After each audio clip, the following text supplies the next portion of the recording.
Boa tarde, bom dia, boa noite, meus prezados alunos. Aqui quem fala é o professor Rafael. Nossa aula de História do Direito. Falo para você, aluno do segundo período do curso de Direito da Faculdade São Lucas. Seja muito bem-vindo. Espero que vocês estejam se cuidando. E hoje nós temos uma aula muito legal. É uma das minhas favoritas, é uma das minhas aulas preferidas. Então não se importe se eu me empolgar muito. Tá? Temos aqui uma aula muito legal hoje. Aliás, essa é a nossa última, seria, né? Seria a nossa última aula antes da prova. Tá? Nós vamos estudar hoje, né, a evolução do Estado liberal ao Estado social. Depois nós vamos, né, até o início, até a primeira metade do século XX, né, e a gente para por ali. Tá? Então a gente acaba, né, nessa aula a gente acaba a nossa parte de história do direito, né, no mundo. E aí, na próxima aula, né, nossas provas estão suspensas. Na próxima aula, a gente volta no tempo de novo.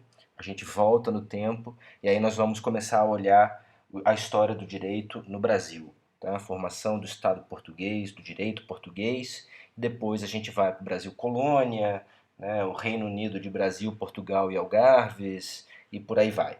Né?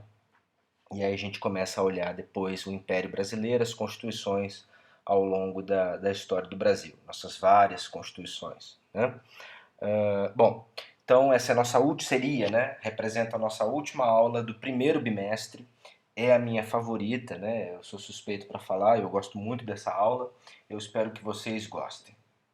Bom, meus caros, nós vimos na aula passada, desculpa, nós vimos na aula passada que após a Revolução Francesa, né, após a Revolução Francesa, nós tivemos ainda no finalzinho do século XVIII, virando para o século XIX, a ascensão de Napoleão Bonaparte e aí as chamadas invasões napoleônicas, né, o exército de Napoleão se lança para a Europa e por onde ele passa, ele vai espalhando os ideais da Revolução Francesa. Né? Então, por onde ele passa, ele vai deixando germens da Revolução Francesa.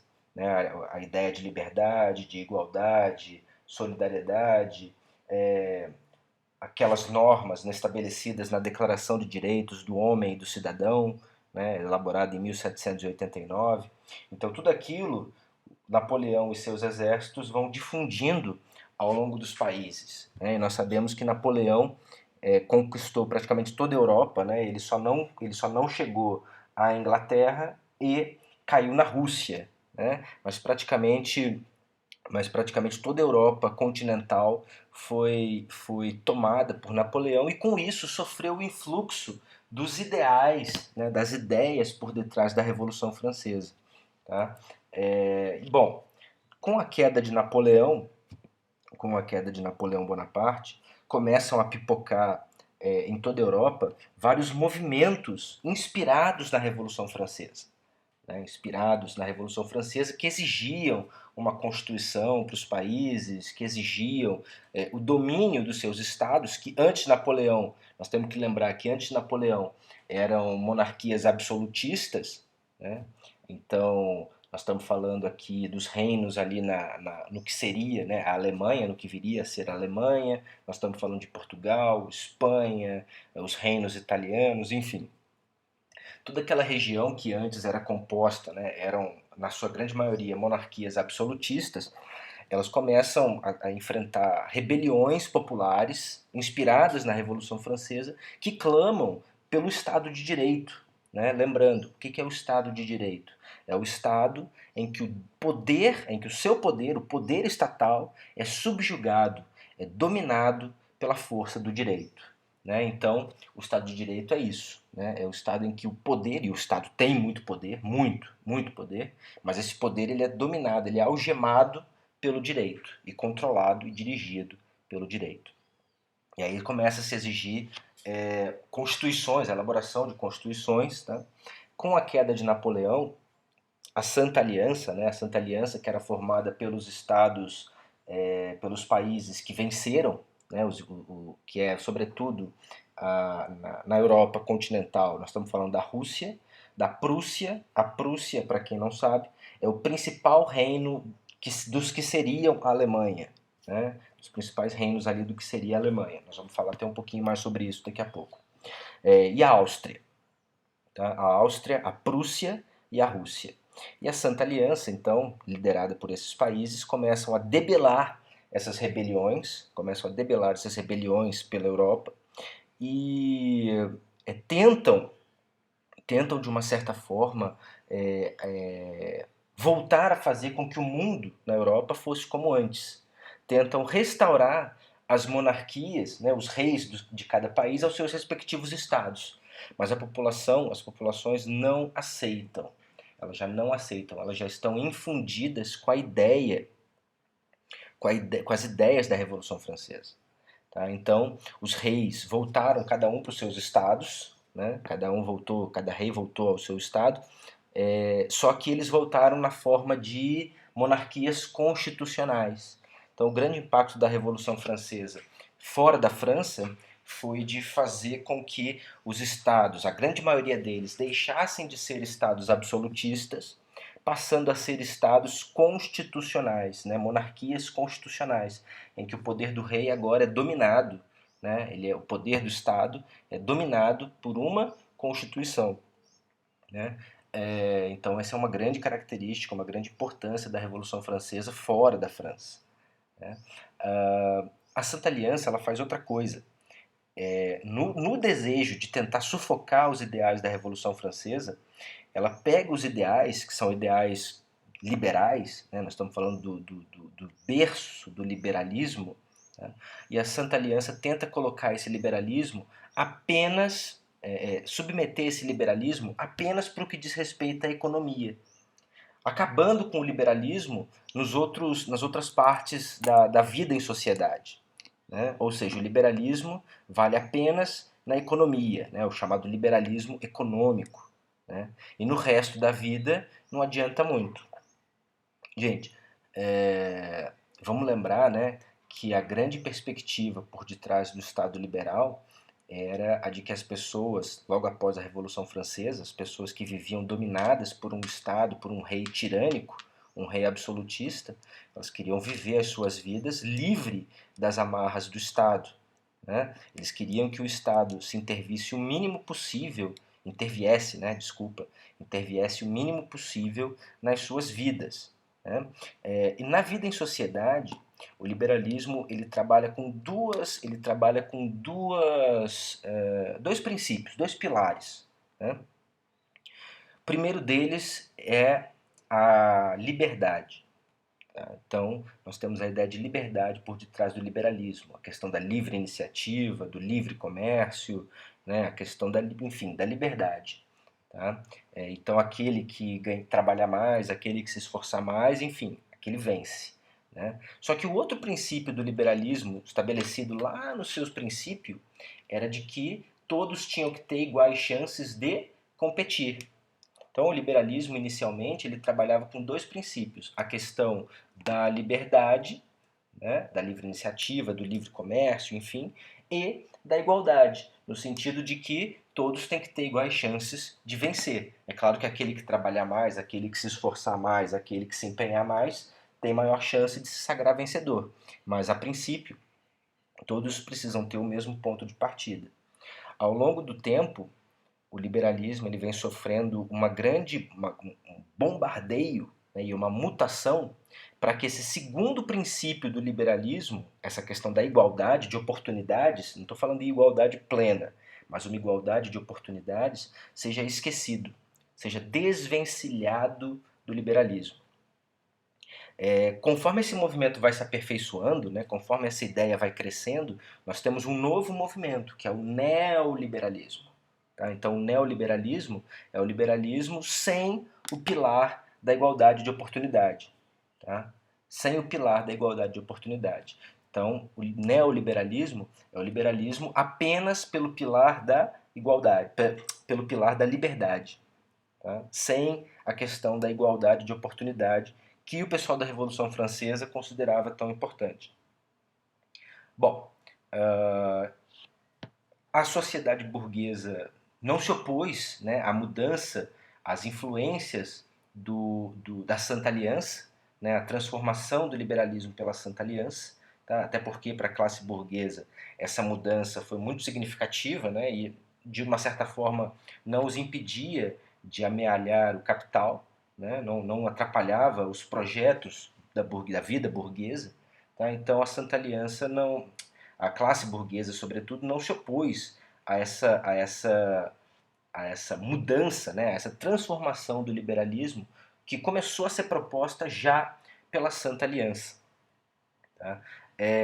Só que é o seguinte, no final do século XVIII, né, meados do século XVIII, início do século XIX, nós estávamos vivendo uma outra revolução, que era a Revolução Industrial, né, a primeira Revolução Industrial que se desenha na Inglaterra. Tá?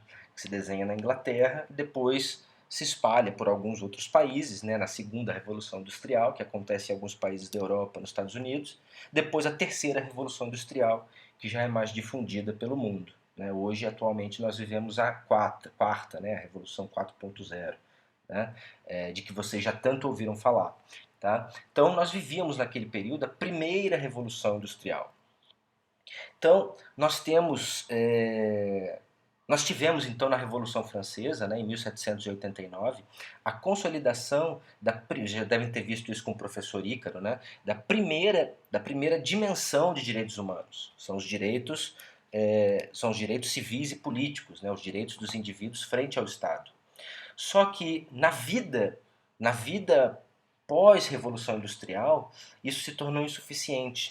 Tá? O liberalismo, da forma como criado, né, por meio de um Estado absenteísta, tá? Então nós tínhamos um liberalismo transformado, né, mutado, um liberalismo que se preocupava apenas com a liberdade dos indivíduos, e um Estado absenteísta.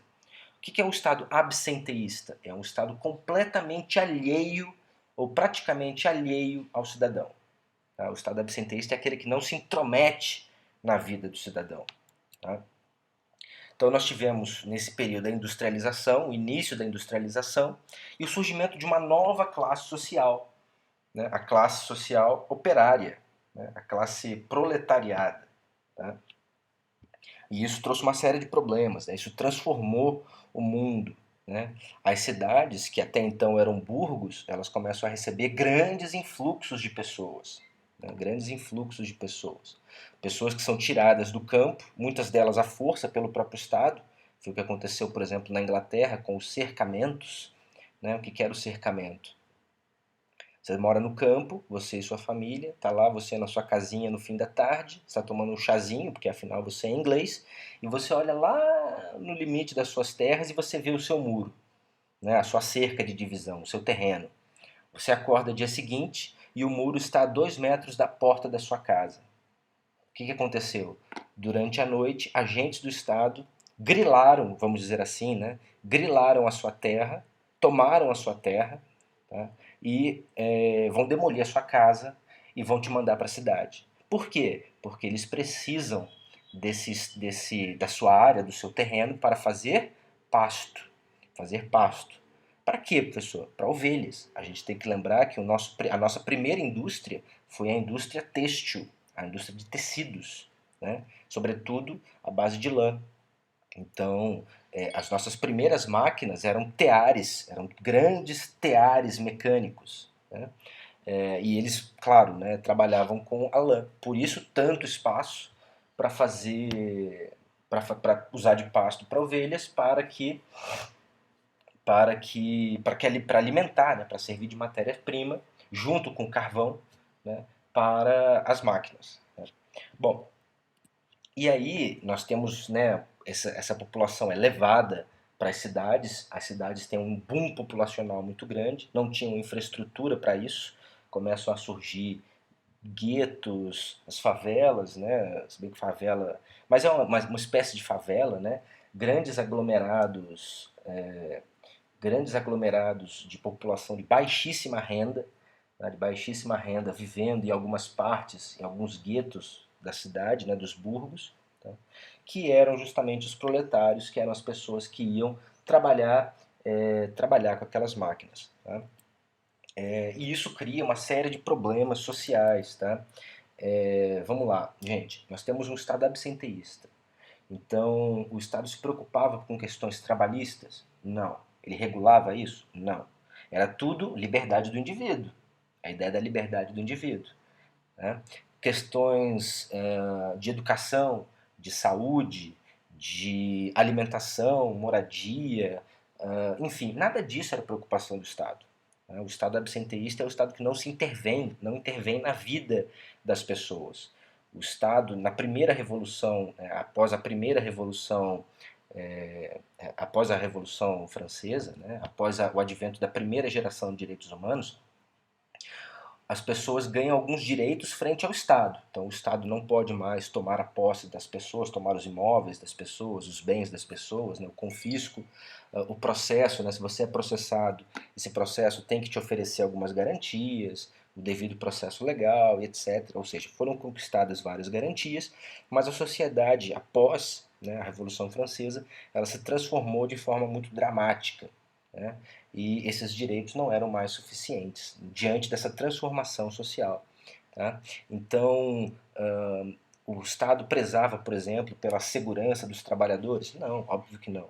Né? Questões de previdência social, questões de maternidade, questões de, enfim, todo e qualquer tipo de questão da relação entre indivíduos, fossem inclusive trabalhadores e empregadores, deveria ser resolvida entre os próprios. Né? Entre os próprios.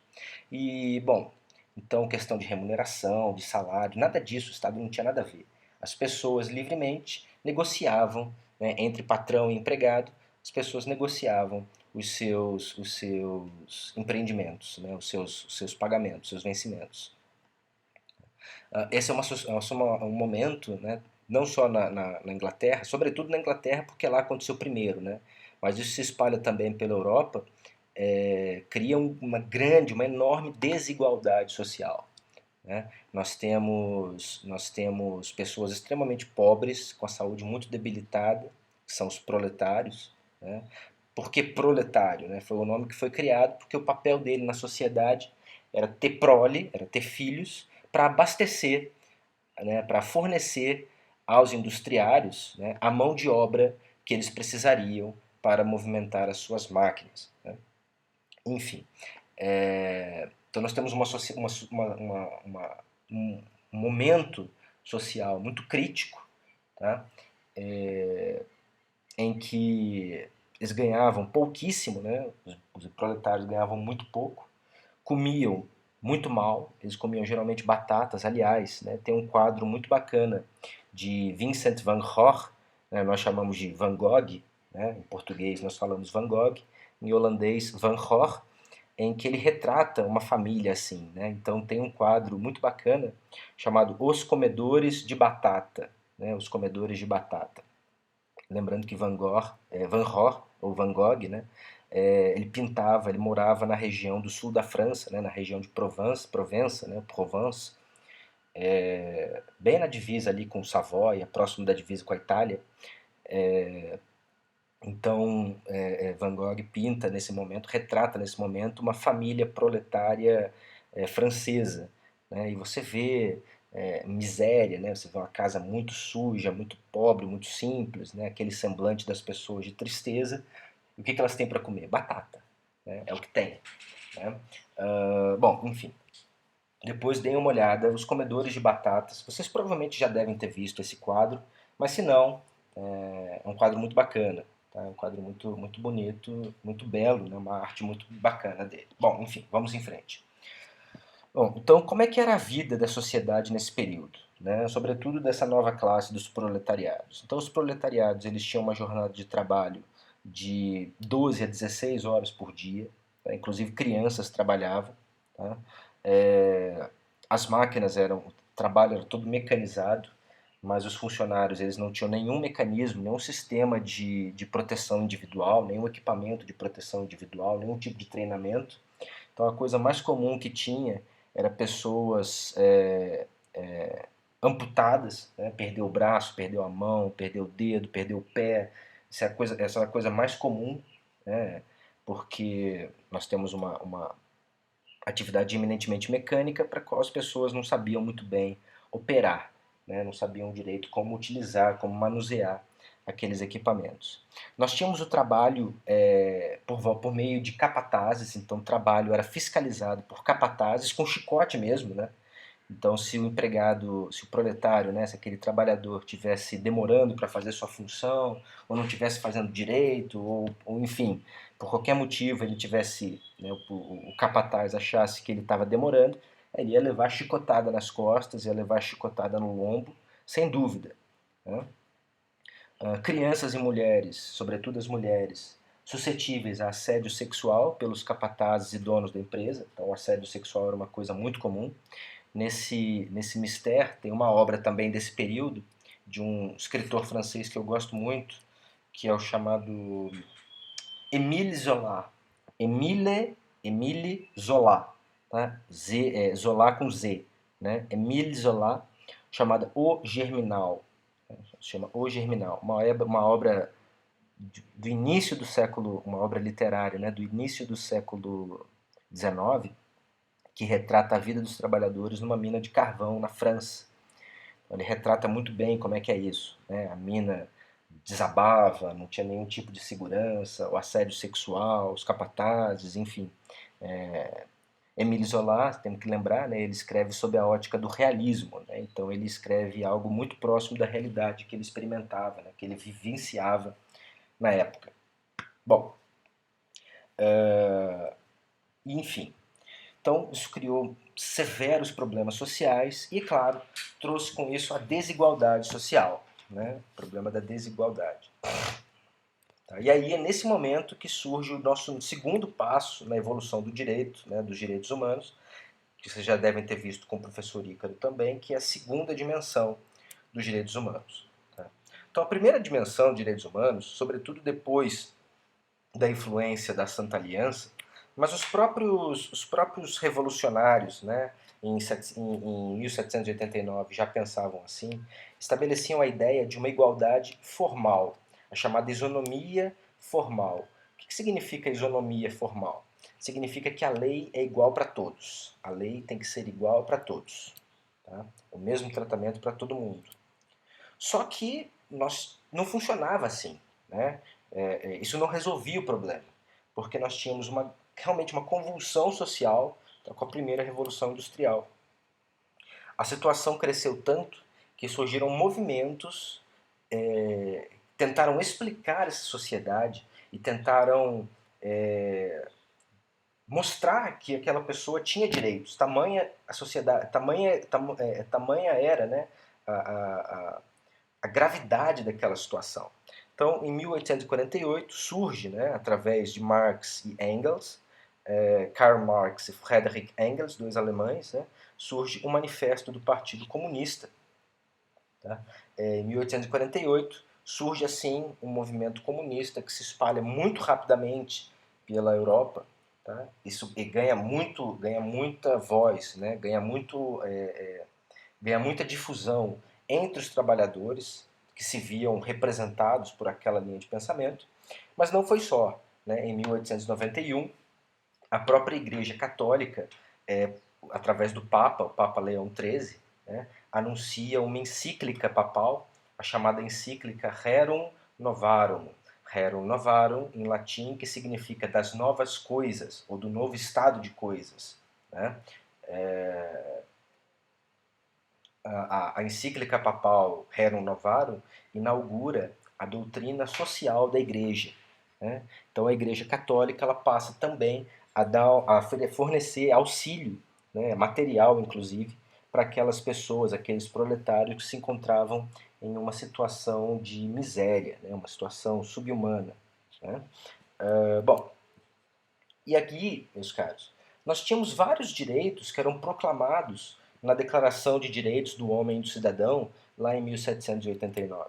Só que esses direitos estavam lá para inglês ver, né, como se diz. Eles não tinham efetividade, eles não produziam efeitos na sociedade, tá? Eles não tinham eficácia nenhuma. Tá? Eles estavam proclamados na Declaração de Direitos Humanos, né, na Declaração de Direitos do Homem e do Cidadão, de 1789, né, da Revolução Francesa, mas eles não produziam efeitos. Bom, o que acontece? O que acontece é que a população passa a clamar o Estado, passa a chamar o Estado para que o Estado assegure a todos os seus direitos humanos. Sobretudo a classe proletária conclama o Estado, exige que o Estado passe a trabalhar para que essas pessoas, né, os proletários, os trabalhadores, também possam participar do bem-estar social produzido pelo seu próprio trabalho. Né? Então, eu falo que a primeira dimensão de direitos humanos são os direitos que as pessoas ganham são os direitos conquistados pelos humanos, né, pelas pessoas humanas, a despeito do Estado, né, fora do Estado, frente ao Estado, né, frente ao Estado, perante o Estado. Tá? Já os direitos de segunda dimensão são direitos conquistados através do Estado. Então são direitos construídos através do Estado. Então o Estado passa a trabalhar para fomentar esses direitos humanos. Né? E aí nós temos aquele momento da história que é o chamado welfare state, ou estado do bem-estar social, né? O estado do bem-estar social, ou estado social. Né? Então, as pessoas passam a exigir uma função ativa do Estado. O Estado não poderia continuar sendo absenteísta. Tá? Então, a sociedade passou a exigir, sobretudo através dos proletários, né, passou a exigir que o Estado lhes assegurasse o quê? Os primeiros direitos sociais, que são os direitos trabalhistas. Quando a gente fala em direitos sociais, os primeiros, a gênese, né, a sua gênese, lá no início, lá no final do século XVIII, início do século XIX, início ou meado do século XIX, vá, são os direitos trabalhistas. Não, peraí, Estado. Então você precisa estabelecer uma jornada de trabalho para mim. Precisa estabelecer um piso salarial para mim. Precisa estabelecer que se a atividade é perigosa, eu use algum equipamento de proteção. Né? Você precisa estabelecer que eu não vou ser chicoteado no trabalho. Ou que a minha esposa que trabalha não vai ser abusada sexualmente. Né? Então, os primeiros direitos sociais exigidos do Estado, a gênese dos direitos sociais, dos direitos de segunda dimensão dos direitos humanos, são os direitos trabalhistas, seguidos né, praticamente juntos, né, os dois andam juntos, pelos direitos previdenciários, né, o direito previdenciário. Então, se eu me machuquei, eu preciso ficar afastado. Eu trabalhei a vida inteira, agora eu preciso descansar. Né? Antes disso, não. Antes disso, a pessoa trabalhou a sua vida inteira. Ela economizou para a velhice? Não. Isso é um problema pessoal dela. Né? Numa sociedade neoliberal, né? Se a pessoa não economizou para a velhice, se ela não pensou na velhice, isso é um problema dela. Então, ela não criou só o seu fundo de aposentadoria, então ela não pode se aposentar. Ela vai continuar trabalhando até ela morrer. Foi uma escolha dela. Né? Numa sociedade neoliberal, né, numa sociedade com o liberalismo pautado somente no pilar da liberdade, a questão é basicamente essa. O Estado social vem para quê? Para estabelecer mecanismos para que a pessoa, independente do quanto ela ganhe, ela seja capaz de reservar um direito, reservar um dinheiro para a sua velhice. Né? O argumento principal do neoliberalismo é que a pessoa ela tinha a escolha de criar ou não o seu fundo de aposentadoria. O problema é que essas pessoas, os proletários, eles não ganhavam o suficiente, né? Não ganhavam o suficiente nem para viver o mês, quanto mais para fazer algum tipo de reserva. Né? Então, é um argumento, ele tem alguma validade, mas ele não era sensato, porque as pessoas não ganhavam o suficiente, em média, na sua grande maioria, não ganhavam o suficiente para que elas pudessem reservar mensalmente uma parte dos seus vencimentos para a posteridade. Né? Então, os direitos trabalhistas vêm junto com direitos previdenciários. Depois, a assistência social, aliás, que é um dos primeiros direitos reconhecidos, né, um dos primeiros direitos sociais reconhecidos nas constituições brasileiras, né, a questão da assistência social, pessoas em vulnerabilidade, enfim. Né. Depois, a saúde, a educação, né, então, e vários outros. Depois, o rol vai aumentando. Mas eu diria para você que os primeiros direitos, então o Estado é chamado em primeiro lugar para assegurar aos indivíduos os direitos trabalhistas e previdenciários, e depois o rol vai aumentando. Né? Assistência social, depois saúde, depois educação. Hoje já temos vários, né? Moradia, mobilidade urbana, alimentação, lazer mesmo, e etc. Cultura e mais. Tá? Bom, vamos lá. Então, gente, a segunda dimensão de direitos humanos, né, na metade do século XIX, ela começa a ser criada para transformar uma igualdade formal, uma igualdade entre todos, né, uma igualdade absoluta entre todos, para uma igualdade material entre os cidadãos. Uma chamada isonomia real, tá? Ou seja, a igualdade na medida da desigualdade. Né? A igualdade na medida da desigualdade. Então, a liberdade perante o Estado, que era a liberdade formal e abstrata, né, é a igualdade perante a lei. Já a liberdade material ou concreta é a liberdade em razão das situações de vida. Né? Passa a se conceber que os seres humanos precisavam de um mínimo existencial, de um rol mínimo de direitos para que elas possam viver com dignidade. E esse é o grande propósito da segunda dimensão de direitos humanos. Tá? Então, elas precisam de um mínimo, de um rol mínimo, de direitos para que elas possam, desculpa, para que elas possam viver com dignidade. Então, ela precisa de um trabalho, ela precisa ter uma reserva para a velhice, ela precisa de segurança para dormir, ela precisa de um teto sobre a sua cabeça, enfim, ela precisa de alguns direitos, algumas coisas mínimas, né, para que ela possa viver uma vida digna. Né? E esses direitos, sobretudo os direitos sociais, são caracterizados por prestações estatais, né? Ao contrário da primeira dimensão de direitos humanos. A primeira dimensão de direitos humanos é caracterizada pela inação do Estado. Né? O Estado que fica ausente, né? Inerte. Né? Então, o Estado não pode mais tomar meus bens, o Estado não pode me prender sem motivo, o Estado não pode cercear minha liberdade de pensamento, minha liberdade de ir e vir, minha liberdade religiosa, o Estado não pode isso, o Estado não pode aquilo, o Estado não pode aquilo outro. Essa é a primeira dimensão de direitos humanos. Né? Então, são restrições ao Estado, de forma a garantir direitos aos indivíduos. A segunda dimensão de direitos humanos é a garantia de indivíduos, é a garantia de direitos aos indivíduos através do Estado, né, caracterizado por prestações estatais. Tá? Isso em torno da ideia que se concebeu de justiça social. O que é justiça social? Então todos têm o direito de participar do bem-estar, né, da prosperidade, do trabalho, do fruto do trabalho para o qual eles contribuem. Né? Essa é a ideia por detrás do princípio de justiça social. Tá? Então, nossa, professor, já vi muitas pessoas falando isso. Nossa, professor, mas isso é socialismo? Não. É uma influência do socialismo? Sim. A segunda dimensão de direitos humanos, apesar de ser muito distante da ideia de socialismo, da ideia de comunismo, né, de socialismo real, socialismo científico, socialismo cristão, etc., ser bastante diferente da ideia de socialismo, sim, existe uma influência. Tá? A segunda dimensão de direitos humanos foi influenciada, sim, em parte, né, por alguns ideais do socialismo que surgia na época. Tá? Então nós temos aqui, né, para você entender, a ideia de uma isonomia formal, O que é isonomia formal? É a mesma lei para todos, não interessa quem você é. É a mesma para todos. Né? Então você, mais alto, você tem esse direito, você tem o mesmo direito, e você, baixinho, tem o mesmo.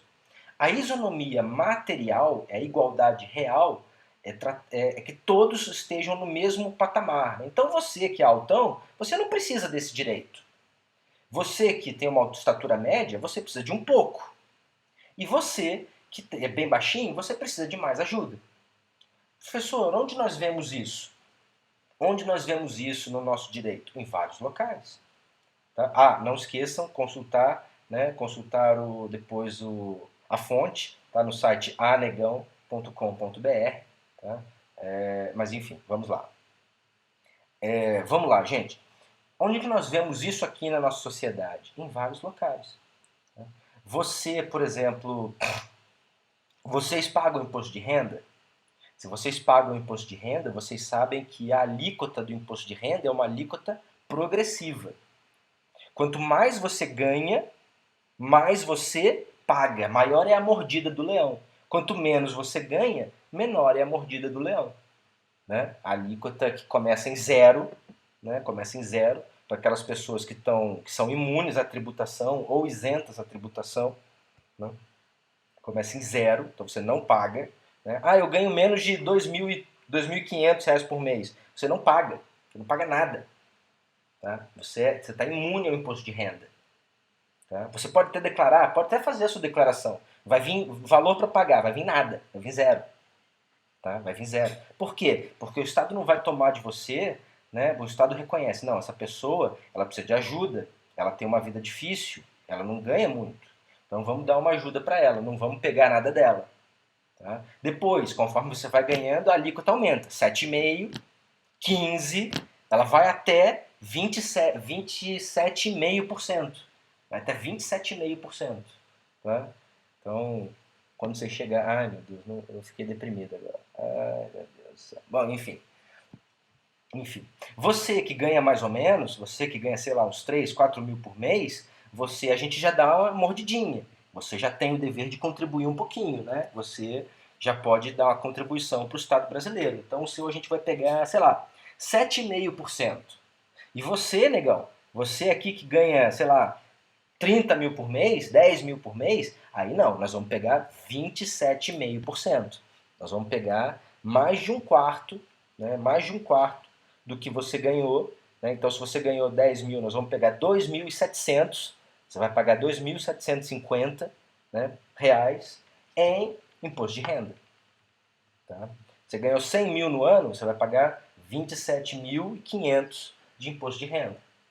Por quê? Porque você não precisa dessa ajuda que o baixinho precisa. Tá? Que mais? Vários auxílios sociais que são oferecidos, né? Auxílio creche, auxílio gás, para pessoas de baixa renda, pessoas que precisam, né? Pessoas que precisam. Você não precisa, você não faz direito. Você não precisa disso. Né? Então, a isonomia real visa proteger aqueles que precisam mais, né, e exigir daqueles que não precisam ou precisam menos. Tá? A isonomia material é tratar as pessoas de forma igual na medida da sua desigualdade. Pessoas que precisam mais recebem mais, pessoas que precisam menos recebem menos, pessoas que não precisam não recebem nada. Entenderam a ideia? Muito diferente de você ter o mesmo para todos. Está aqui, ó. R$ 150 para você, 150 para você, 150 para você. Mas não é suficiente. Não interessa, é o mesmo que eu pago para esse, é o mesmo que eu pago para esse. Né? Não interessa se você precisa, se você não precisa. É totalmente diferente. Né? Então essa ideia de isonomia material, de uma isonomia real, a fim de que todos possam viver dignamente, né? A fim de que todos possam viver com dignidade, surgiu sobretudo com a segunda dimensão dos direitos humanos. E elas ganham o mundo no início do século XX, então os direitos sociais ganham o mundo no início do século XX, primeiro com a Constituição Mexicana, em 1917. Nossa, professor, repercutiu pelo mundo? Não, é o México, né? Não repercutiu pelo mundo, não, de forma nenhuma. Tá? Não repercutiu nada, tá? Não repercutiu nada, muito pouco. Tá? Depois, aí sim, né? Estamos falando da Alemanha, né? Aí sim, na Alemanha, em Weimar, na cidade de Weimar, onde é proclamada a Constituição Alemã, de 1934, estabelecendo direitos sociais, aí sim, aí a Constituição de 1934 realmente, a Constituição Alemã de 34 realmente ganha o mundo e os princípios de direitos de segunda dimensão dos direitos humanos começam a contaminar a Europa e depois o mundo. O México foi primeiro, mas o México, enfim, é o México. Né? A mesma coisa que se fosse no Panamá, que se fosse na Guiana Francesa, enfim. Né? Depois não, só depois de Weimar, só depois da Alemanha, aí sim. Tá? Aí os direitos sociais começam a se propagar, se espalhar pelo mundo.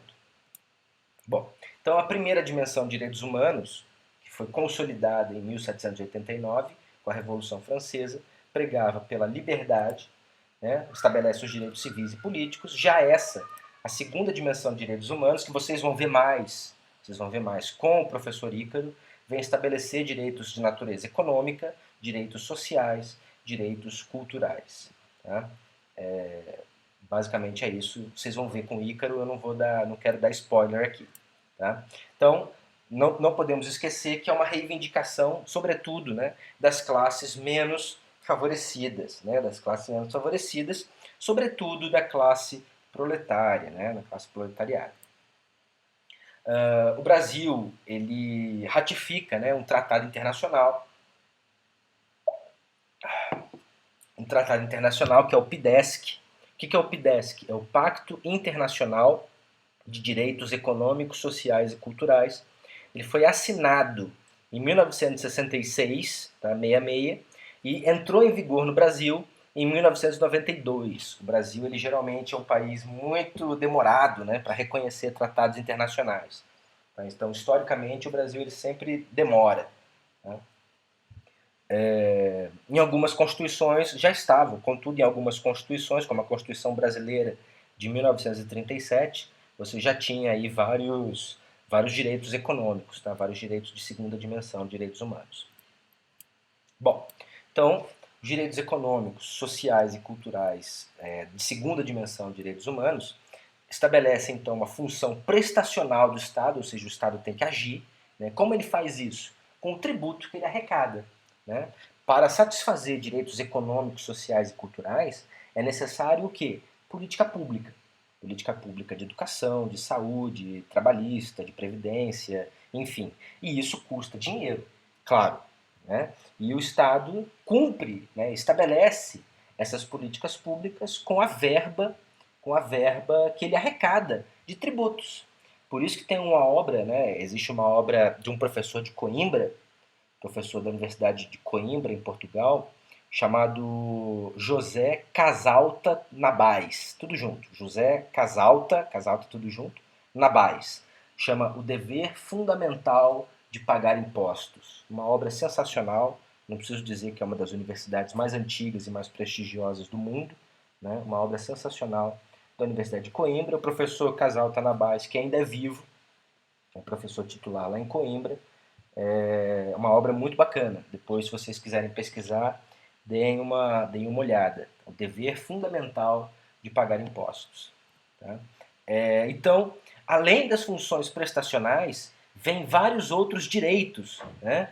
São chamadas liberdades sociais. A primeira delas é o direito de sindicalização. A gente tem que lembrar, aqui no Brasil mesmo, né, na era Vargas, antes do Estado brasileiro adotar, né, os direitos sociais, sindicalização era coisa de bandido, né?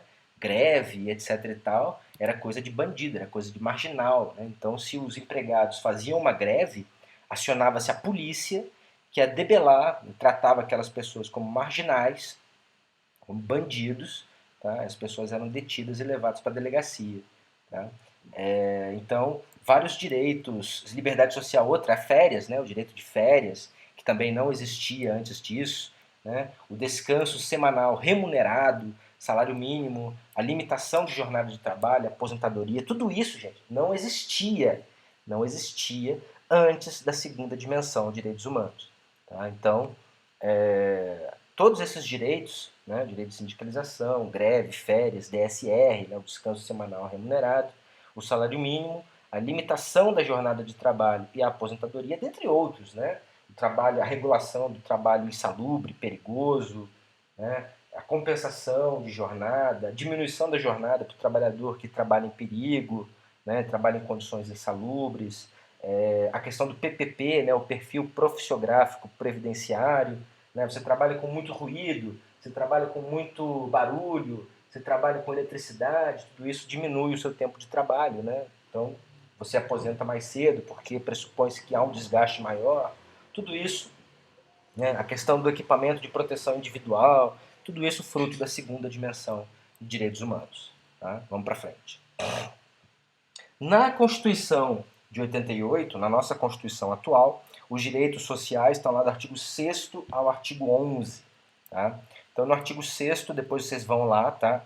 Deem uma lidinha, estabelece, né, os direitos sociais, que são educação, saúde, alimentação, moradia, lazer, segurança, previdência social, a proteção à maternidade e à infância, a assistência aos desamparados, na forma dessa Constituição. Né? Então, o artigo 6º coloca para o Estado brasileiro, Estado brasileiro, você tem que cumprir esses objetivos aqui. Hein? Cumpra esses objetivos. Então, educação, saúde, alimentação, etc. Então, são todas políticas públicas que o Estado brasileiro implementa ou deve implementar, tem o dever constitucional de implementar, a fim de assegurar aos seres humanos, né, aos brasileiros, o mínimo existencial para que eles possam viver com dignidade. Bom, e aí nós temos aqui um contexto, né? Nós temos o seguinte, vamos falar aqui, só para a gente encerrar, né? Só para a gente encerrar, da questão da Primeira e da Segunda Guerra Mundial, né? Então, gente, a Primeira Guerra Mundial, 1914 a 1918, chamavam-na, ela era chamada de a Grande Guerra, ou a guerra que acabaria com todas as guerras. Tamanho foi, né, tamanho foi a sua dimensão para a época, né? Os seres humanos nunca tinham visto nada igual a isso, coitados, eles não sabiam da segunda, né? A segunda deixaria a primeira no chinelo. Né? Nós temos o seguinte, né? Em grande parte, a Primeira Guerra Mundial foi a guerra que mais transformou o mundo. Né? Nenhuma outra guerra transformou o mundo tanto quanto a Primeira Guerra Mundial. Tá? Nós tivemos, né? Nós tivemos o seguinte, tá? Então o panorama era o seguinte: nós ainda tínhamos muitas monarquias pela Europa, monarquias constitucionais, né? E nós tínhamos, nesse período, nós já tínhamos a segunda fase do colonialismo. Né? Então nós tivemos no século XVI e XVII o colonialismo da América, colonialismo americano, né? América do Norte, América Central e aqui na América do Sul. Depois, né, nos séculos XVIII e XIX, começou o segundo ciclo de colonização, que foi a colonização, a partilha da África, né, e a colonização da Ásia, do Sudeste, sobretudo do Sudeste Asiático, da Oceania e etc. Né? Então, basicamente, né, nós ainda estávamos vivendo o finalzinho, né, nesse período nós estávamos vivendo o finalzinho da segunda corrida do colonialismo. Né, o colonialismo americano, o colonialismo africano, né, muito mais profundo, né, no século XVI e XVII. No século XVI e XVII, os europeus não colonizaram profundamente a África. Tá? Eles estabeleceram, quando muito, pequenas cidades ou entrepostos comerciais onde eles retiravam os escravos para enviar para a América. Tá? Então não havia... o continente africano ele não foi explorado pelo europeu. Tá? Ele se estabeleceu somente na costa, sobretudo Portugal, né? Sobretudo o Estado português. Se estabeleceu somente na costa, onde eles recebiam, né, em diversos entrepostos comerciais, eles recebiam escravos e trocavam mercadorias, né, com os captores de escravos, que eram outros negros mesmo, quando davam armas, davam, enfim, facões, lanças, enfim, e retiravam as mercadorias que eram os escravos para despachar para a Europa, para despachar para a América e vender, no continente americano. Beleza. É só então nos séculos 18 e 19, sobretudo, né, 18 e 19, que a colonização da África realmente começa. Né, realmente começa. E também da Ásia, né, China, Índia, a Conchinchina, né, a região ali do Mekong, né, Vietnã, Laos, etc. E Filipinas, né, a região das Filipinas, região da Indonésia, Oceania e tudo mais. Né? Vários países, então, tinham colônias ali. Holanda, Inglaterra, Espanha, Portugal. Portugal tem o Timor-Leste, né, até hoje. Né? Enfim, bom, deixa pra lá. Tem vários. Bom, isso não é importante no momento. Só que tiveram dois países que não conseguiram participar da segunda corrida de colonização. Por quê? Porque eles ainda não estavam formados. Ainda não estavam formados. Que foi o Reino Italiano e o Império Alemão. O Império Alemão. O Império Alemão estabelecido, né, apesar do imperador ser Wilhelm, acho que era o Guilherme, não me lembro agora o nome, mas quem foi o grande articulador da formação do Império Alemão foi um cara chamado Otto von Bismarck. Otto von Bismarck.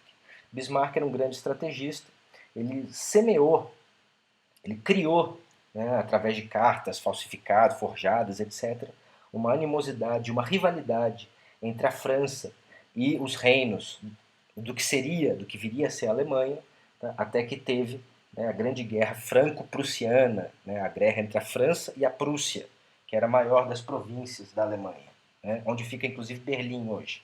Tá? E a Prússia vence a França, ela retira da França dois nacos de território, tá? Que são a região de Alsácia e Lorena, região riquíssima em carvão, minérios de ferro, etc. E os reinos alemães olham para a Prússia, né, os reinos germânicos olham para a Prússia, e a Prússia aparece, né, realmente como grande irmão. Né, e os reinos germânicos, então, se unem sob a Prússia, sob a bandeira da Prússia, e aí você tem formado o Império Alemão. Né. Já o Império Alemão, o Império Italiano foi diferente. O Império Italiano que começou com a unificação, uma guerra de unificação entre eles, Garibaldi, etc. E tal, enfim. Né? Bom, esses dois países se formaram, né, quando a corrida colonial já estava acabando. Tá? Eles começam a criar várias tensões, até que, né, o estopim foi o assassinato do príncipe sérvio, né, em Sarajevo, por um estudante alemão. Né? Um estudante alemão mata o príncipe da Sérvia, isso, em Sarajevo. E lembrei, é isso mesmo. E aí começa, né, a Primeira Guerra Mundial, com a França, sobretudo, né, louca para revanche sobre a Alemanha. Né? Enfim. E a Primeira Guerra Mundial termina depois, né, a Itália se rende, muda de lado, né, a Itália se rende, muda de lado. Né, nós tínhamos, vamos entender, nós tínhamos dois grandes grupos, como nós tínhamos na Segunda Guerra Mundial. Né? Nós tínhamos a Tríplice Entente, só aí mesmo, é isso aí, Entente, que era formada pela Inglaterra, pela França e pela Rússia, e nós tínhamos os aliados, tá? a Tríplice Aliança, que era formada pelo Império Alemão, o Império Italiano, antes do Império Italiano sair, né, antes da Itália mudar de lado, o Império Austro-Húngaro e o Império Turco-Otomano, tá? O Império dos Turcos Otomanos.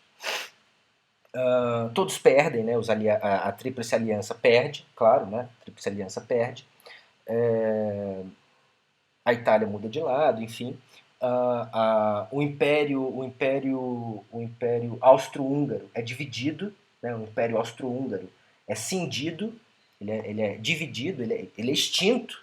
Né? Cria-se então novamente a Áustria e a Hungria. Né?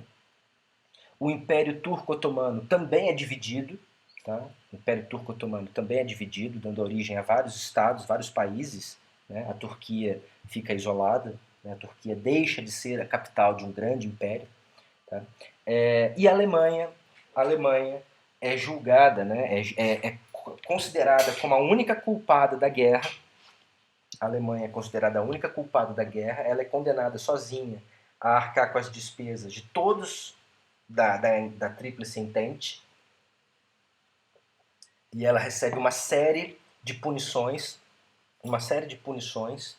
e ela é forçada a assinar o Tratado de Paz no Palácio de Versalhes, né, no Palácio de Versalhes, na França, no Salão dos Espelhos. Né? O Salão dos Espelhos era onde aconteciam os bacanais, né, as surubas francesas, né, da corte francesa.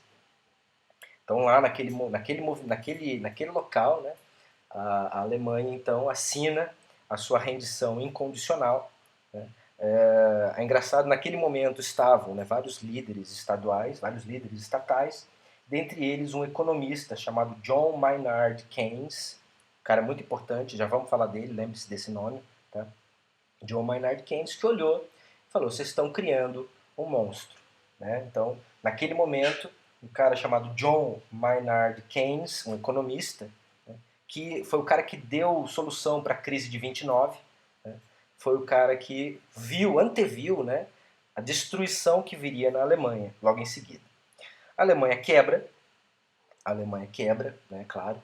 Tá? E aí, meus caros, nós tivemos um país que lucrou muito com a Primeira Guerra Mundial. Muito dinheiro, que foi os Estados Unidos. Os Estados Unidos, através da sua indústria, uma indústria muito potente, trabalhava a 1000 por hora para fornecer todo tipo de commodity, todo tipo de produto para a guerra. Tá? Para tanto a Tríplice Aliança como para a Entente. Então eles trabalhavam num ritmo frenético de 1000%, tá? Fornecendo comida, armamentos, enfim, qualquer coisa, né, praticamente.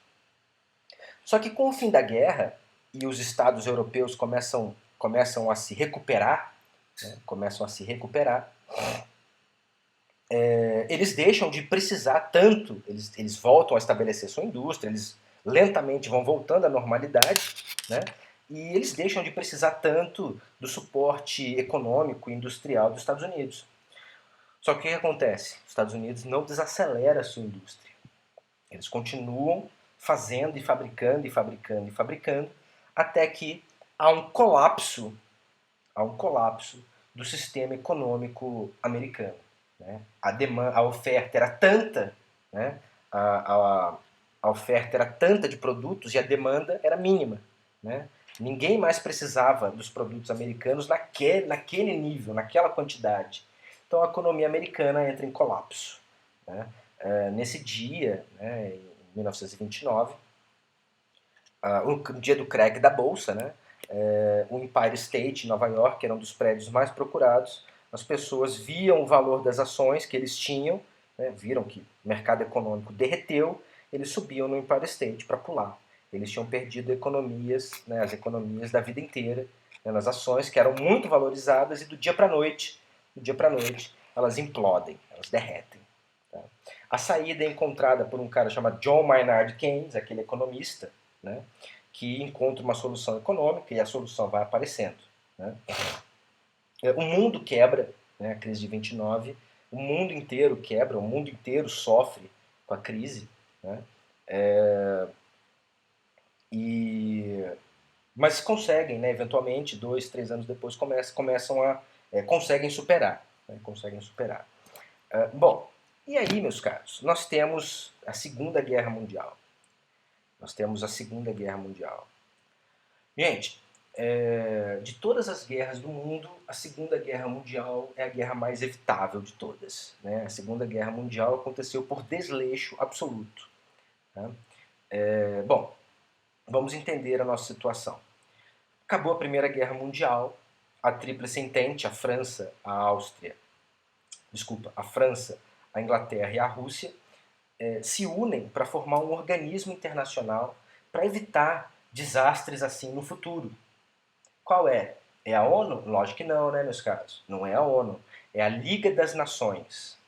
É a Liga das Nações. Então a Liga das Nações é o avô da ONU. Né? É o papai da ONU. Né? Então, a Liga das Nações é criada junto com várias outras organizações internacionais. Tá? É criada, por exemplo, a Cruz Vermelha, é criada, por exemplo, a OIT, a Organização Internacional do Trabalho, enfim. Mas é criada, sobretudo, a Liga das Nações, que seria um organismo internacional responsável por evitar guerras assim, né, no futuro. Como eu disse, a Alemanha foi integralmente responsabilizada sozinha pela guerra. A Alemanha é devastada, ela é depredada, né, pelos vencedores. Então a França pega de volta dos territórios de Alsácia e Lorena. É criado, né, a Alemanha ainda perde uma parte do seu território para a Polônia, para formar o chamado corredor polonês. Então a Alemanha ela é dilacerada pelos países vencedores. O cofre do Estado alemão é vazio, é esvaziado para cobrir as despesas de guerra, e a Alemanha ainda teria ainda uma dívida impagável praticamente. Né? Desempregos em massa, etc. Até que surge soldado da Primeira Guerra Mundial, um cara chamado Adolf Hitler, né, na Alemanha, que começa a levantar o espírito do povo alemão, né, começa a apelar para um valor germânico muito antigo, que é o chamado orgulho germânico. Né, e ele embasa a sua tese, ele embasa o seu pensamento na ideia de que o povo alemão seria descendente de uma raça humana superior, né, dolicocéfala, com um cérebro maior, superior em várias características físicas, né, e que esse povo deveria estar no topo do mundo. Né, e as pessoas que impediam que isso acontecesse, né, as pessoas que impediam que isso acontecesse, eram pessoas de raças humanas inferiores, raças que deveriam ser eliminadas. Né. Dentre elas, é claro, os judeus que ele via como os piores. Né. Afinal, os judeus eram os banqueiros a quem a Alemanha devia muito dinheiro. Né? Muito dinheiro. Então, esse pensamento começa a se difundir, se espalhar como pólvora, né, no povo alemão.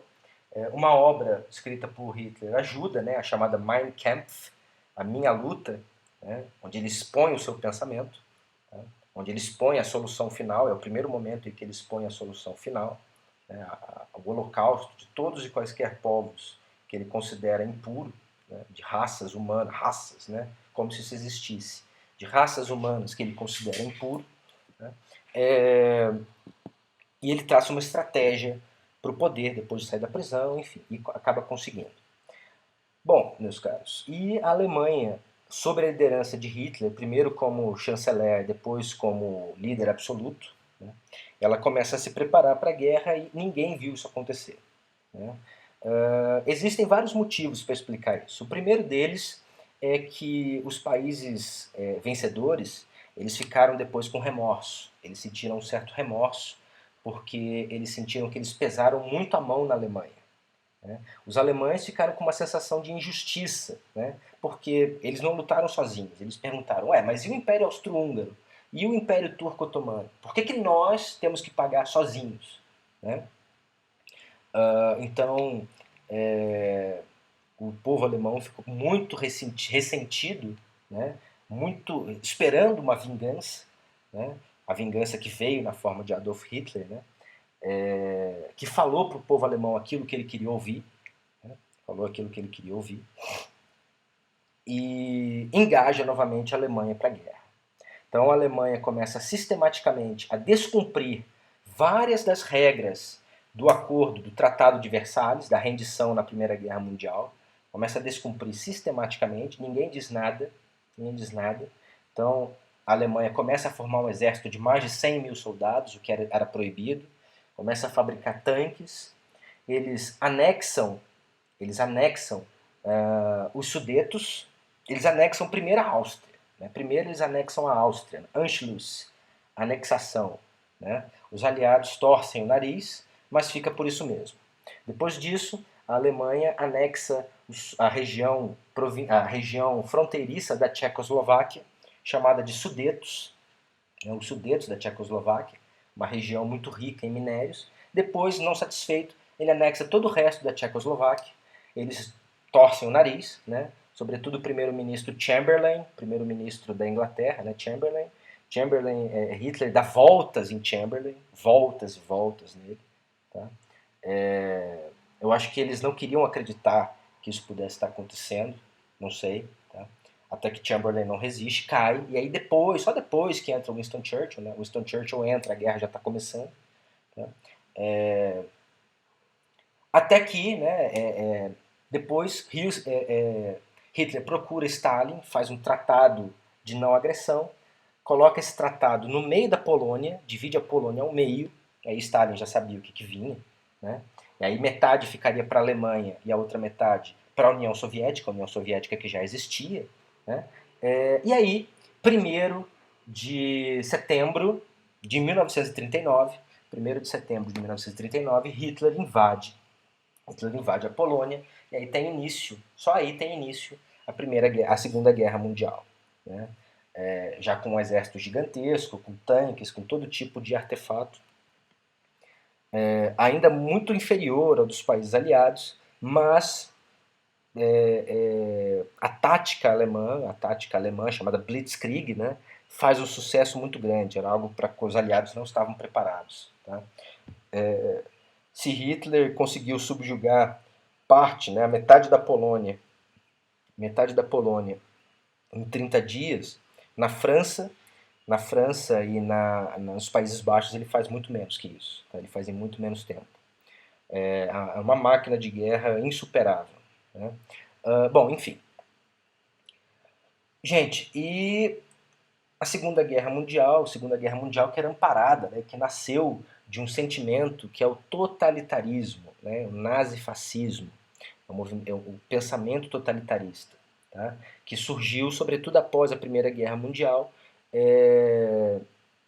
e entende-se, né, que seja um mecanismo de lidar com a severidade, com a pobreza, né, com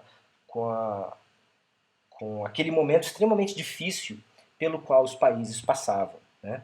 Ele surge na Itália, o totalitarismo surge na Itália, aliás, totalitarismo é uma expressão criada para falar do fascismo italiano, né? Surge o fascismo inspirado, né, no instrumento romano, que era o fácio. Né? E depois ele vai para a Alemanha, e da Alemanha, sim, ele toma o mundo. Né? E o que é o totalitarismo, meus caros? As características do totalitarismo são as seguintes. Em primeiro lugar, é o chamado culto ao líder, também chamado de personalismo. É uma veneração ao líder. Né? Existe um culto ao líder muito grande. A pessoa do líder, né, do líder político, ele é quase como um messias. Ele é quase como um ser divino. Né? Ele é algo como sobrenatural. Né? Então cria-se em torno dele toda uma atmosfera de algo sagrado, de algo sacro. Né? Exemplos de personalismo, né, ou de culto ao líder, você tem, por exemplo, Mao Tse Tung na China, né? Aquela foto enorme dele. Né? Na Coreia do Norte você tem também o culto ao líder. Né? Todo mundo tem que ter é obrigado a ter, né, uma foto do ditador em casa, cultuam o grande ditador, né, a família do grande ditador, enfim. Né?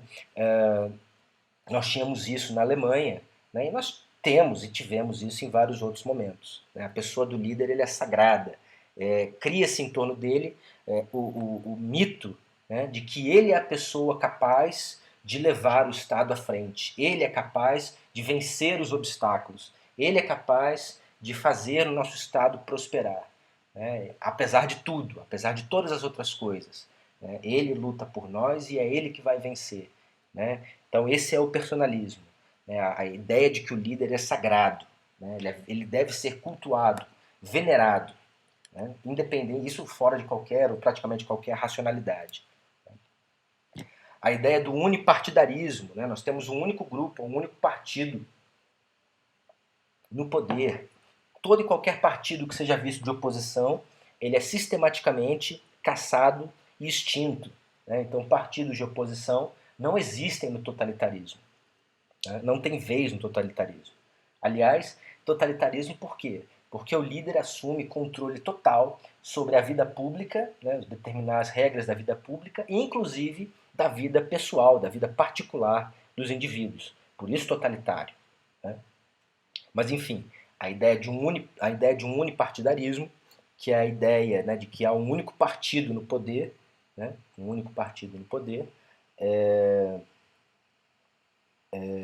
então os outros, né, qualquer um que seja visto de oposição, é sumariamente extinto, perseguido, né, seus líderes são extintos, são mortos, são presos, são exilados, enfim. Né, partidos de oposição não podem existir, e partidos que sejam simpatizantes são anexados. né? São anexados. A ideia é que exista um único grupo no poder. Uma doutrinação muito grande, né, para infundir desde o ensino infantil, os dogmas, as crenças daquele líder, né, de toda a política que ele constrói. Tá? Então, na Alemanha, desde o ensino infantil, era passado para os alemães que eles eram o povo superior, que eles eram os mais inteligentes, os mais belos, que eles eram os herdeiros do mundo, né? E que as outras raças eram inferiores e não mereciam existir, né? Que eles é que tinham que ter um lugar ao sol, que cabia a eles, inclusive, né? Guiar as outras raças aceitáveis à prosperidade, que cabia a eles governar o mundo, né? Então isso era passado e que a pessoa que faria isso era Hitler, né? Então era uma pessoa, desde o início, ele já se estabelecia o culto àquela personalidade, aquelas ideias, né? E o ódio a tudo que fosse contrário, né? E nós temos que lembrar que o grande inimigo, né? Quem é o grande inimigo do totalitarismo nazifascista? O grande inimigo, né? É, o comunismo stalinista, né? O socialismo stalinista. Nós temos que lembrar que o nazifascismo ele surgiu como reação à expansão soviética na Europa Oriental, né? Então, isso é muito importante. O totalitarismo nazi-fascista ele surgiu como uma reação política, assim, primeiramente política, né? Depois ela passa para outros níveis, mas como uma reação ao socialismo stalinista. Então, o socialista era a coisa mais desprezível para o povo alemão, né? Mas, professor, por que então Hitler fez um pacto com o Stalin? Porque, primeiro, Hitler, que já tinha o seu plano de guerra, queria, em primeiro lugar, cuidar da Europa Ocidental e depois virar os olhos para a União Soviética. Ele não ia conseguir enfrentar as duas frentes ao mesmo tempo. Ele não ia conseguir enfrentar, de um lado, a França e a Inglaterra e do outro, a União Soviética ao mesmo tempo. Então ele decide primeiro olhar para a Europa Ocidental, para a Europa a oeste da Alemanha, né, a França, Espanha, Portugal e Reino Unido. Depois disso, o propósito dele era virar a guerra para o lado do Stalin. Ainda, o terror para infundir medo na população de tudo que seja diferente, de tudo que seja alheio aos ideais do ditador, tudo que seja alheio aos ideais do partido, né? E as pessoas que representem ameaça a esse partido, né? E defende o medo como um mecanismo de trazer as pessoas para mais próxima do líder, né? Para mais próximos do líder e legitimar as ações dele, por mais brutas, por mais cruéis que elas sejam, né? Então é aquele negócio, ó, comunista come criancinha, viu? Então nós temos esse tipo, né, de terror, espalhado um terror, de modo que a população fique com medo de qualquer coisa que seja, qualquer ideal, qualquer pessoa, qualquer instituição que represente uma ameaça ao líder ou ao partido totalitário, né? Isso tem dois motivos. Aproximar as pessoas do ideal totalitário, né, do Estado totalitário, fazer as pessoas mais abertas ao totalitarismo, fazer com que elas aceitem o seu líder, né, que elas se tornem mais próximas, evitar reservas de julgamento. Se a pessoa está com medo, ela não vai ter reserva se o Estado violar direitos humanos de eventuais opositores. Aqueles opositores nos dão medo e eles precisam ser exterminados. E o Estado está fazendo muito bem nisso. Está fazendo isso muito bem, né? E legitimar também a ação do Estado, por mais violenta, por mais nefasta que possa ser, né? É uma tática muito antiga, né? Essa é uma tática muito antiga de busca e de dominação, né? De busca de poder e dominação. É necessário subjugar. Quando é necessário subjugar alguém, quando é necessário subjugar uma pessoa, uma instituição, ou mesmo um Estado, existem três meios de fazer isso, né? Criando medo. Em primeiro lugar, tratando como crime. Em primeiro lugar, criminoso, né? Aquela pessoa é um criminoso contra o Estado, etc. e tal. Crime. Segundo, pecado. Pecado. E terceiro, doente, né? Doente. Então, a ideia de que os judeus são sujos, a ideia de que, né, os jornais alemães, moedas alemães, se vocês forem ver no Museu do Holocausto, né, elas retratam os judeus como ratos, né, dente de rato, se comportando como ratos, né, transmissores de doenças, enfim. Então coloca várias pessoas inimigas do Estado, e aí entram judeus, comunistas, jornalistas, cientistas, homossexuais, intelectuais, enfim, várias pessoas, né, vários grupos de pessoas como nocivas, como potencialmente nocivas ao Estado alemão. Essas pessoas, se existirem, elas vão destruir a paz, a utopia que nós temos aqui nesse local.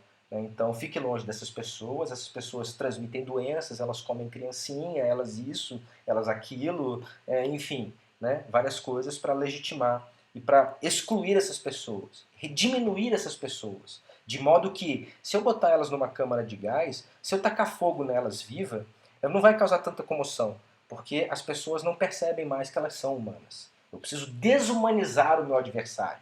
Eu preciso desumanizá-lo.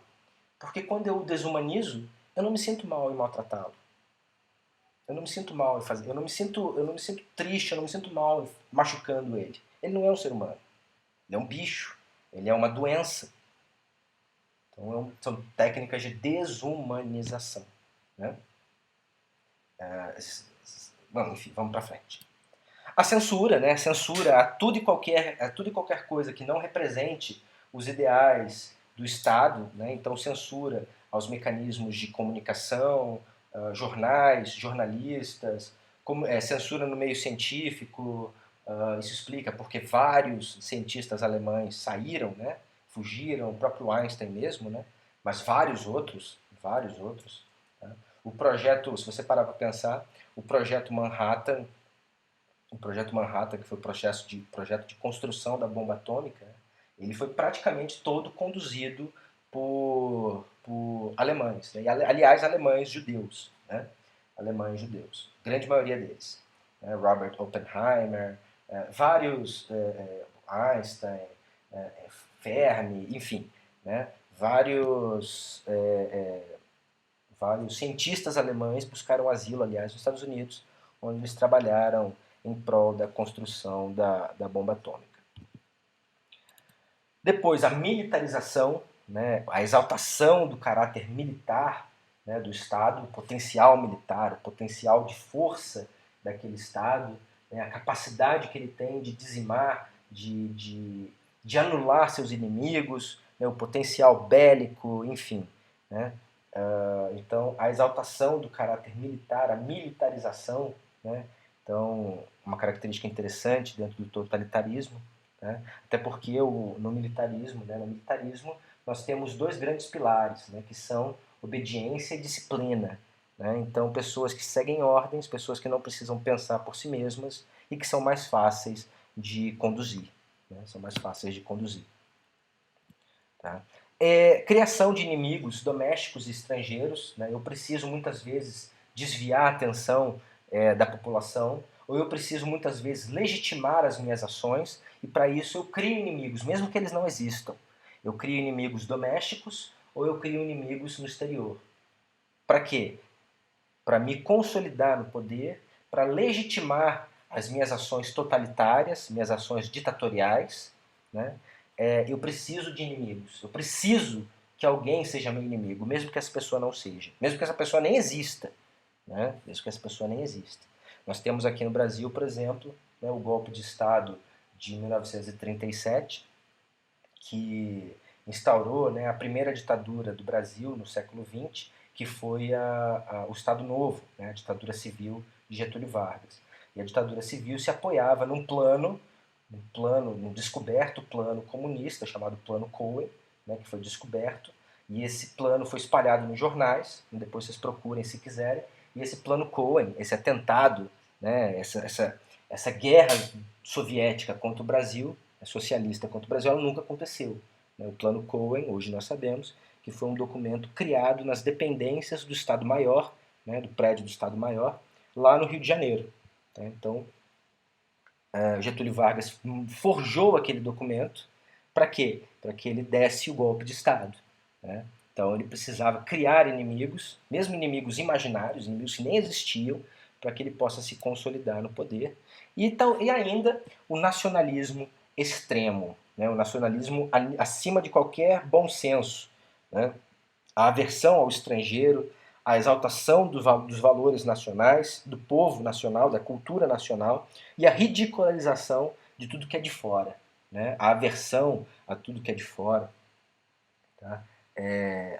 A destruição da solidariedade entre os estados, né? Então, o nacionalismo extremo, o nacionalismo xenófobo, né? Ele destrói, ele abomina tudo que vem de fora, né? Ele vive do sentimento nacional, do amor à pátria acima de tudo, e de tudo que existe no mundo não é tão bom quanto aquilo que é nosso, né? Professor, agora fala uma coisa para mim. Responde uma velha pergunta. O fascismo, ou o nazifascismo, ou o totalitarismo, é de esquerda ou é de direita? Bom, uma pergunta importante de ser respondida, né? Em primeiro lugar, é uma lástima a pessoa que vê o mundo preto e branco, né? Acreditando que existe apenas a esquerda ou de direita. Mas vamos acreditar que assim seja. O totalitarismo, ele funde um pouco dos dois. A verdade é que o totalitarismo é muito complexo e ele funde aspectos de direita e de esquerda. São palavras que eu não gosto de utilizar, vocês nunca devem ter me visto usando, porque eu acho que são palavras muito vagas. São palavras muito vagas, dotadas de um grande sentimento, de uma grande capacidade, de um grande sentimento, de uma carga emocional muito grande, né? E são palavras que exprimem muito mais ideias subjetivas do que verdades objetivas. Então são palavras que eu não gosto de usar. Mas se eu tivesse que dizer para você, eu diria que o totalitarismo ele conjuga aspectos do socialismo, de esquerda e de direita, dos dois. Tá? Qual dos dois é preponderante? Eu não sei. Cada regime tem o seu. Tá? Com certeza, o totalitarismo stalinista ele tinha mais características de esquerda, provavelmente. Enquanto que o totalitarismo alemão ou italiano teria mais aspectos de direita, como, por exemplo, o brasileiro. Tá? Mas não posso dizer que um é mais preponderante do que o outro. Depende muito da cultura. Tá? Depende muito da cultura. Então eu não sei dizer. Mas o que eu posso garantir é que o totalitarismo, o fascismo, ele combina, ele certamente, cientificamente falando, né, livre de qualquer predileção minha, né, o totalitarismo conjuga aspectos dos dois lados. Né? Bom, a Segunda Guerra acaba com um saldo de mais de 50 milhões de mortos, né, muito mais do que isso, né, desaparecidos, enfim. Termina com um déficit absurdo, né, de mortes humanas, de vida humana. Né? Vale lembrar que grande parte da população alemã não sabia da solução final. Tá? Hitler, apesar de ter defendido ela no Mein Kampf, ele adotava uma solução pacífica, né? Ou pelo menos dizia para a população que adotava uma solução pacífica, tanto que os jornais alemães, né? Eles sempre mostravam, né? As pessoas presas no campo de concentração, mas sempre gordinhas, bem vestidas, comendo bem, o que era uma grande mentira, né? Que isso só foi descoberto no final da guerra, mais para o final da guerra. Né? E aliás, todo o campo de concentração, todos eles, tinham uma frase na entrada. Diziam assim: Arbeit macht frei. Arbeit macht frei. Tá? Traduzindo do alemão, significa: pelo trabalho te torna livre. Né? O trabalho traz a liberdade. Então era a ideia de que as pessoas ficariam lá. Né? Eu não conheci muitos campos de concentração, na verdade, eu visitei só um. Né? Mas todos eles têm essa frase, né? O trabalho traz a liberdade. A ideia de que os judeus e outras pessoas, né? Não tinha só judeus nos campos de concentração, ciganos, homossexuais, então, enfim, uma galera. Né? Oficial do exército alemão que nem sabia por que estava lá, mas descobriu que há 3, 4 gerações atrás ele teve um parente judeu, um parente cigano, enfim, né? Nem sabia o que ele estava fazendo ali. Né? Mas defendia-se a ideia de que eles trabalhariam e depois seriam livres. Né? Uma ideia que Hitler jamais cumpriu. Né? Mas era isso que ele defendia para a população alemã. Então, grande parte realmente da população alemã não sabia que Hitler já vinha adotando a solução final. É só no fim da guerra, é só mais para o fim da guerra, da segunda metade em diante, é que os campos de concentração, as câmaras de gás, etc., e toda e qualquer outra forma, né, de matar com crueldade foram descobertos. Né? Bom, depois da Segunda Guerra Mundial, em 45, né, 45 nós temos o fim primeiro na Europa, né, com a invasão, com a invasão, com a invasão russa, né, com a invasão soviética a Berlim, né, com o suicídio de Hitler. E depois nós temos o fim na Ásia, né, com as duas bombas atômicas em 6 e 9 de agosto de 45. Né. Professor, eram necessárias as duas bombas atômicas? Necessário não é uma palavra. É porque é o seguinte, depois que a União Soviética derrubou Hitler, aliás, foi uma derrubada muito violenta, né? Depois da Batalha de Stalingrado, que foi uma batalha que durou meses, né? E foi o grande divisor de águas da guerra na Europa, a União Soviética começou a atacar. Né? Ela virou, né? Ela que só vinha se defendendo, ela começou a atacar os alemães e pressioná-los de volta à Alemanha. Para a invasão de Berlim, Stalin selecionou soldados, preferencialmente das regiões afetadas, né, das regiões destruídas pelos alemães, que tivessem parentes mortos. Tá? Então ele queria pessoas que iriam para a Alemanha com muita raiva. Né? Quando eles chegaram em Berlim, depois de tomar a cidade, né, as mulheres alemãs foram sequencialmente e violentamente estupradas pelos soldados soviéticos. Foi uma história, né? Essa história ninguém conhece, né? Uma história não contada, né? Mas depois de tomar a cidade, as mulheres dos soldados, enfim, civis, etc., elas foram brutalmente estupradas, violentadas pelos soldados soviéticos. Eles queriam, Stalin mandou para Berlim, mandou para a Alemanha os soldados soviéticos mais revoltados, soldados soviéticos mais mentalmente afetados, a fim de que eles causassem o máximo de estrago possível. Bom, depois que a União Soviética derruba Berlim, ela vira os olhos para o Japão, ela vira os olhos para o Ocidente, para o Oriente. E aí os alemães queriam evitar e acelerar a rendição japonesa, né, a fim de que o Japão se rendesse para os Estados Unidos e não para a União Soviética. Se a União Soviética conseguisse derrubar os japoneses, e ia conseguir, né, provavelmente ia conseguir, o Japão, a União Soviética provavelmente ia tomar territórios japoneses, aliás já tinha tomado, né, e ia colocar ali o socialismo como eles tinham feito na Europa. Então, depois, por onde o exército soviético passou, eles difundiram o socialismo, eles submeteram ao comando da União Soviética.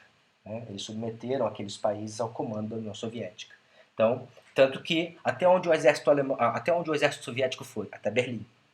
Por isso que o muro ficava em Berlim. Por isso que a divisa do mundo capitalista e do mundo soviético era em Berlim. Por onde os soldados soviéticos passaram, eles difundiram o socialismo e eles subjugaram ao poder da União Soviética. Eles agregaram aqueles estados à União Soviética, até a metade da Alemanha. Né?